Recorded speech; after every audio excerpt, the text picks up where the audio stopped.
بسم الله وحنا يا السلام يا أولا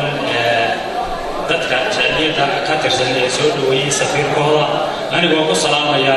assalaamu calaykum waraxmatullaahi wabarakaatuh ثانيا waxaan rabaa inaan aad iyo aad aan soo dhaweeyo safiirkeena dowladda Itoobiya federaalka ka socda kaasoo oo ku hadlaya afka Soomaaligana jisigana aynu wadaagno aad iyo aad baan ugu soo dhaweynaa safiirka waxaan leenahay safiir soo dhawow gamca furan ku soo dhawow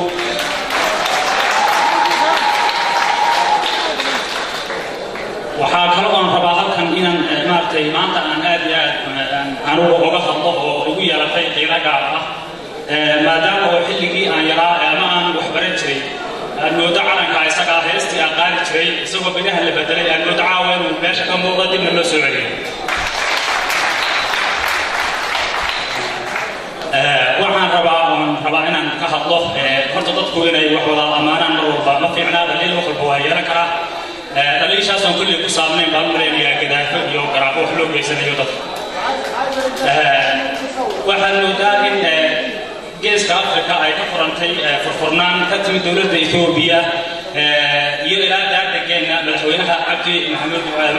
waxa weeye Mustafa Maxamed Umar Cagtar waxa weeye taasoo moodaa inay furfuraan ka timid meeshaas taasoo anagu aan leenahay madaxweyne soo dhawow kuna soco waxa weeye farsamadan lagaga fadhiyo loo heelayahay taasoo anigu aan caawa aan meelaha qaarkood ka wado dhalin maadaama oo la yidhi Soomaali state baa la soo celiyay qolo walbana meesheeda iyada xukumaysa madaxweynuhuna uu ku booriyay dadka in qolo walba ay meesheeda xukunkeeda yeelato gacantana ay ku qabato waxaa aniga ila muuqata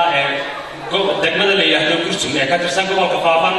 inaan anigu aan halkan uga jeedinayo inay ka jirto dhaliilo fara badan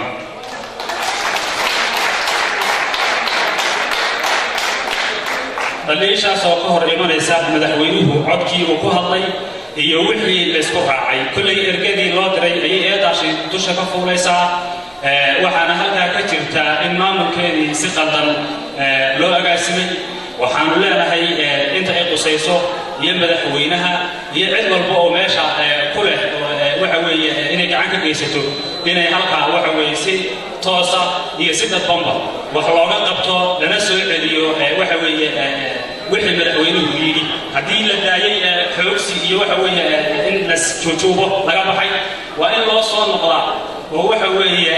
la hirgeliyaa dhaqankii cusbaa ee lagu hiranayay ee wanaagsanaa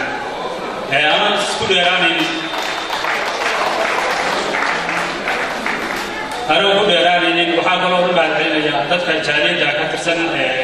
قبض يهول بله كشقي حفلة دانقول طبعا كشقي بنقوم هذا علينا يا أنا بقول لراني والسلام عليكم ورحمة الله وبركاته. كاسمو عقبين كترسن أورك على اليرتا يقولون مجال الرياض مستر سندره.